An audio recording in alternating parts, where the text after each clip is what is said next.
Before we start the story, leave a comment below telling us which city you're watching from, subscribe our channel, and enjoy the story.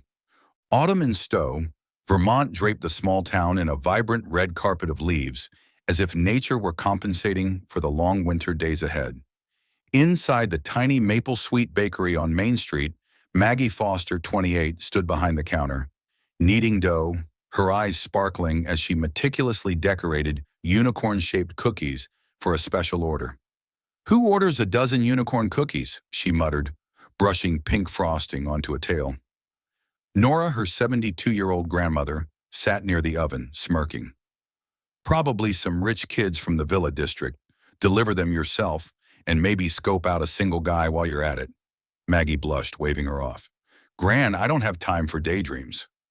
The order required delivery, so Maggie, in worn sneakers and an oversized sweater, pedaled through leaf-strewn streets to the Bennett estate, a grand log house at the town's edge, gated and secluded. She knocked, her breath fogging in the crisp air, clutching the cookie box like treasure.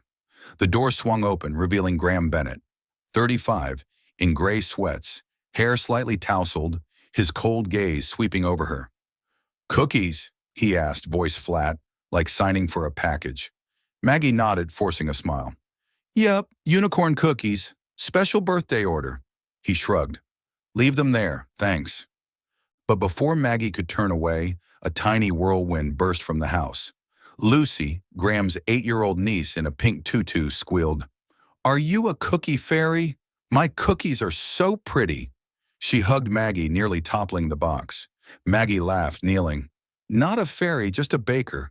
Do you like them?" Lucy nodded furiously, tugging her hand. "Come in. Uncle Graham's terrible at birthdays. He was going to buy a boring cake." Graham frowned. "Lucy, don't bother her." But his eyes lingered on Maggie longer than necessary, not because she was Hollywood beautiful, but because her smile thawed the house's chill just a bit. Maggie hesitated. "I've delivered, so I'll head out." Lucy clung to her sweater. "Stay and play. Uncle Graham can't make unicorns." Graham sighed, finally saying, "If you're free, stay a bit." She won't let go. Maggie shrugged, stepping inside, muttering, "Fine, but I'm not responsible if you eat all the cookies." Graham's lip twitched. Not quite a smile, but enough for Maggie to see he wasn't as gruff as she'd thought. In the kitchen, Lucy bounced around the cookie box while Maggie set it down, accidentally smearing frosting on Graham's hand as he reached for a water bottle. "Sorry," she said, wiping it with a napkin. Graham looked at her, voice low. "It's fine, I'll survive." Maggie grinned. "Good, I'd hate to be sued for messing up a CEO." He didn't reply, but his eyes flickered with a hint of light. For the first time in months, someone's mess didn't annoy him. Outside, Stowe's red leaves drifted in the autumn breeze, whispering that these little cookies were about to spark a much bigger story. The afternoon of Lucy's birthday at the Bennett estate in Stowe, Vermont, unfolded in a delightful chaos Graham hadn't anticipated. Maggie Foster, reluctantly persuaded by Lucy's pleading, stayed after the girl declared, "Uncle Graham was going to get a supermarket cake. Boring. You have to save my birthday." Graham, standing by the kitchen table with the unicorn cookie box, frowned. "I ordered from a fancy New York bakery, but she wouldn't have it." Maggie laughed, hands on hips. "Fancy doesn't beat unicorns. Leave it to me." Graham shrugged, muttering, "Go ahead, but don't burn my house down." Maggie swiftly turned the party into a unicorn convention. She'd brought her baking kit, colored frosting, sprinkles, and old cookie molds, spreading them on the table like an artist preparing a canvas. Lucy and 3 other town kids gathered around, eyes gleaming as Maggie instructed, "All right, unicorn squad, who's making a golden horn?" She handed each a plain cookie, showing them how to spread frosting and add sprinkles. Lucy squealed, "Maggie's the best." Graham lingered in the kitchen corner, hands in pockets, watching her with a mix of curiosity and surprise. He'd never seen anyone turn a dull afternoon into joy with just a few cookies. Then Graham got roped in. Lucy darted over, tugging his arm. "You have to make one too. No standing around." Maggie winked, handing him a cookie. "Give it a shot, CEO. It's not hard. I won't laugh if you mess up." Graham sighed, grabbing green frosting and smearing a wobbly line that looked more like a worm than a unicorn. Maggie chuckled. Is that a drunk unicorn? Lucy shrieked. Uncle Graham's terrible. Maggie, show him. Graham flushed, mumbling, I'm better at negotiations than baking. But his eyes stayed on Maggie as she deftly crafted a perfect horn for Lucy. As the kids ran outside to play tag with their cookie plates, Maggie stayed to clean up. Graham grabbed one of the original delivery cookies, took a bite, and grimaced. It's salty, he said, coughing. Maggie gasped, rushing over. Oh no, did I mix up salt and sugar? Why didn't you say something? Graham smirked. Thought you were poisoning me to steal my house. Maggie laughed, smacking his arm. If I wanted that, I'd make better cookies. You're lucky to be alive. His gaze softened. You've made me laugh more today than all last year combined. The party wound down, and Maggie prepared to bike home under a sunset painting the maple leaves red. Lucy ran out, hugging her again. Come back, Maggie, please? Maggie nodded. If your uncle's not scared, I'll torch his kitchen, sure. Graham stepped forward, hands in pockets. I'm not scared. Come back anytime. Maggie smiled, pedaling off, but Lucy tugged his sleeve, whispering loudly, Marry her uncle. She makes the best cookies and knows unicorns. Graham swatted her hand, muttering, Kid, stop talking nonsense. Yet as Maggie's figure faded down the leaf-strewn road, he couldn't deny his heart beat faster than usual. That night, Graham sat in the living room, eyeing the remaining cookie box, Maggie's whimsical unicorns. He picked a non-salty one, bit into it, and smiled unwittingly. She doesn't just make good cookies, he thought. She makes everything brighter. Outside, Stowe's autumn breeze carried the scent of dry leaves and the sweet promise of an unexpected beginning. Maggie got home, recounting to Nora, It was fun, but that guy's cold as stone. Nora winked. Stone melts under a good baker's hands. Just wait. Maggie blushed, muttering, Don't get your hopes up. But in bed, picturing Graham's clumsy cookie attempt, she smiled quietly in the dark. After Lucy's memorable birthday, Graham Bennett unexpectedly showed up at Maple Sweet Bakery in Stowe, Vermont, on a drizzly afternoon. Maggie Foster was wiping the counter, her sneakers muddy from the morning rain, when the doorbell chimed. What are you doing here? She asked, pausing. Graham, his gray coat speckled with raindrops, replied casually, Buying cookies. Lucy said I should try the non-salty ones. Maggie burst out laughing. You're brave. Aren't you scared I'll poison you again? He smirked. Survived the first time, I'll manage the second. But Graham wasn't just there for cookies. He hesitated. Lucy likes you. She wants to bake every afternoon. Are you free? Maggie shrugged. I'm free, but you owe me coffee. I don't work for nothing. Graham nodded, his eyes lighting up. Deal. From then on, Maggie biked to the Bennett estate each afternoon, bringing frosting and recipes, turning the cold kitchen into a lively workshop filled with laughter. One rainy afternoon, as Stowe's red leaves blanketed the yard, Maggie and Lucy baked cookies in the kitchen, while Graham sat near the oven, pretending to read the paper but sneaking glances at them. Maggie shared, As a kid, I dreamed of being a pastry chef. Boston's Culinary Institute accepted me. But then Nora had a stroke. I dropped everything to care for her. Lucy's eyes widened. You gave up your dream? Weren't you sad? Maggie smiled wistfully. I was, but she's family. I couldn't lose her like I lost my parents. Graham stopped flipping pages, looking at her. You're stronger than I thought. He set the paper down, voice low. I lost family too. My sister Lucy's mom died in a car crash 3 years ago. I was in New York for a meeting. Didn't make it back. The press said I abandoned her for money, but I just didn't know how to fix it. Maggie paused, kneading dough, meeting his gaze. You didn't abandon her. You're here for Lucy. Graham shook his head. I try, but I'm no good at parenting. You're way better at it. Maggie shrugged. I just bake. You love her. You just don't see it yet. The next day, Lucy rummaged through an old keepsake box, finding a handwritten cookie recipe from her mom. Coconut sugar cookies Graham adored as a kid. She handed it to Maggie. Make these. Uncle Graham loves them. Maggie smiled, quietly following the recipe. When Graham entered the kitchen, the coconut aroma stopped him cold. He took a bite, eyes misting. "How'd you know this?" Maggie pointed at Lucy. "Credit to the little assistant." He looked at her, voice hoarse. "You don't just bake. You bring back days I thought I'd lost." That night, Graham arrived at the bakery as Maggie was closing. Outside, Stowe's rain pattered, streetlights glowing faintly through the glass. He held a box of her cookies from the day before. "I'm not hungry, just wanted to see you." Maggie blushed, brushing hair back. "Talk like that, and I'll raise my prices."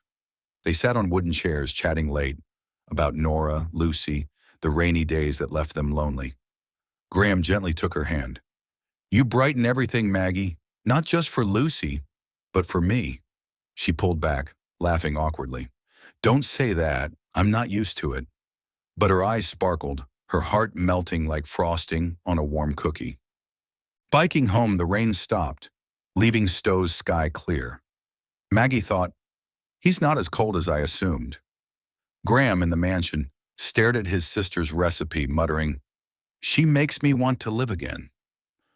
The baking afternoons at the Bennett estate in Stowe, Vermont had become an essential part of Maggie Foster's and Graham Bennett's lives. Maggie brought laughter, Graham shed his icy shell, and Lucy danced around them like a little unicorn. But on a stormy late autumn day, as Stowe's red leaves fell thickly, everything shifted. The doorbell rang while Maggie and Lucy decorated house-shaped cookies, and Vanessa, Graham's ex-girlfriend from New York, stepped in. Vanessa, tall with glossy brown hair, wore an expensive leather coat, exuding a sharp urban chill. She glanced at Maggie, frosting-smeared sweater, muddy sneakers, and smirked. "Oh, Graham, hired a new nanny?" Maggie froze, her hand trembling with the frosting bag. Lucy shouted, "Maggie's not a nanny, she's Uncle Graham's friend." Vanessa scoffed. "Friend? How cute." Graham approached, frowning. "Vanessa, what are you doing here?" She replied coolly, "I heard you're raising Lucy in this little town. I'm here to help. You can't be a CEO and a dad forever." The kitchen grew heavy, mirroring the rain outside. Vanessa pressed on, her voice sweet but cutting. "Come back to New York with me, Graham.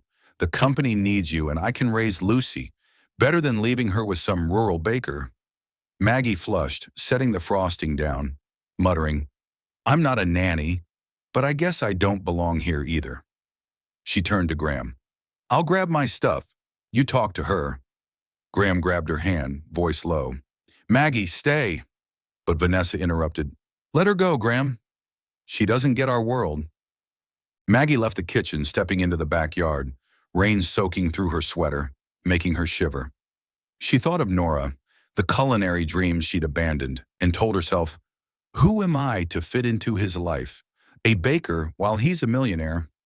Inside, Vanessa rested a hand on Graham's shoulder. "You need me in New York. Lucy needs a real family, not cookie games."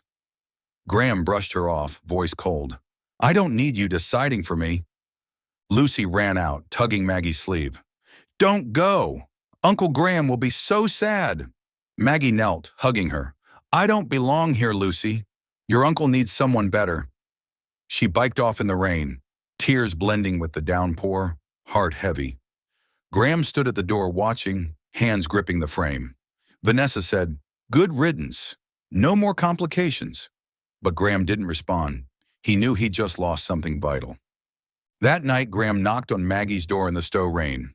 Nora opened it, scowling. "What did you do to get my girl soaked like a drowned rat?" Graham hesitated. "I need to talk to Maggie." Nora called her down. Maggie descended, hair wet, eyes red. "What do you want?" she asked, voice hoarse. Graham sighed. "Vanessa wants me back in New York with Lucy. But I don't want that. I want to stay here with you." Maggie gave a sad smile. "You say that, but I don't fit your world. I'm just a baker, not some fancy New Yorker." Graham stepped closer, rain dripping from his hair. "I don't need New York, Maggie. I need you. You make me laugh, make Lucy happy, make me remember my sister through every cookie. Vanessa doesn't get that, but I do." Maggie stepped back. "You need time to choose, Graham. I don't want to be second best." She shut the door, leaving him in the rain, heart tangled. Graham muttered, "I've already chosen." Why won't you believe me?" Inside, Nora patted Maggie's shoulder. "Men are clumsy, but he's genuine. Don't let the rain wash him away."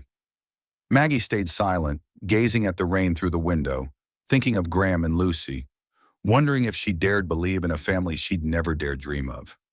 After that cold, rainy night in Stowe, Vermont, when Maggie shut the door on Graham Bennett, the air in the Bennett estate grew heavy. Graham sat in the kitchen, staring at the box of unicorn cookies Maggie made for Lucy's birthday, now stale but treasured. Lucy ran in, hugging his leg. "Uncle Graham, why doesn't Maggie come anymore? I miss her." Graham ruffled her hair, voice low. "I upset her, Lucy. I don't know how to fix it." Lucy pouted. "You have to say sorry. Make her cookies like she made for me." The next morning, Lucy, with the stealth of an 8-year-old, biked to Maple Sweet under Stowe's red canopy. Maggie was kneading dough, eyes still puffy from the night before, startled as Lucy burst in. "Maggie, make peace cookies. Uncle Graham's so sad. He doesn't smile anymore." Maggie knelt, smiling sadly. "I'm not good at making peace, Lucy. Your uncle needs someone better." Lucy crossed her arms. "No, I want you. Make house cookies, so he knows you're our home." Maggie softened, nodding. "All right, but don't blame me if he doesn't like them." While Maggie baked at the shop, Graham sat in his office at the estate, calling Vanessa. "I'm not going back to New York," he said firmly. "Lucy needs me here, and I need Maggie. She's not second choice. She's everything." Vanessa scoffed over the phone. "You'll regret it when the company stumbles."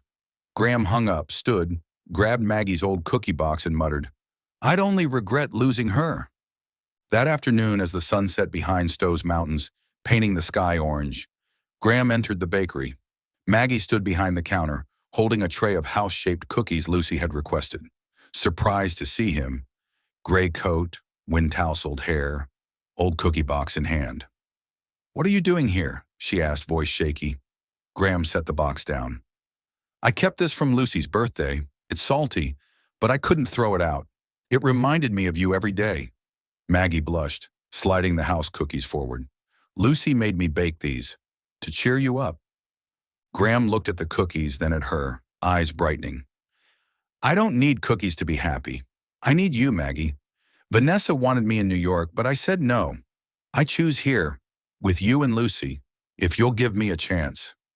Maggie stepped back, voice catching. "You don't need me. You have a whole world out there." Graham crossed the counter, taking her hand. "That world means nothing without you. You bake cookies, but you baked a family for me. I didn't know I needed that until you." He pulled a small, clumsy, ring-shaped cookie from his pocket, his own creation, placing it in her hand. Maggie laughed. "You made this?" "It's hideous."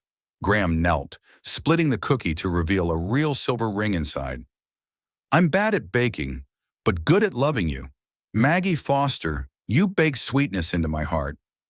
Marry me." Maggie froze, tears streaming, then laughed. "If you burn the wedding cake, I'm out." "But yes!"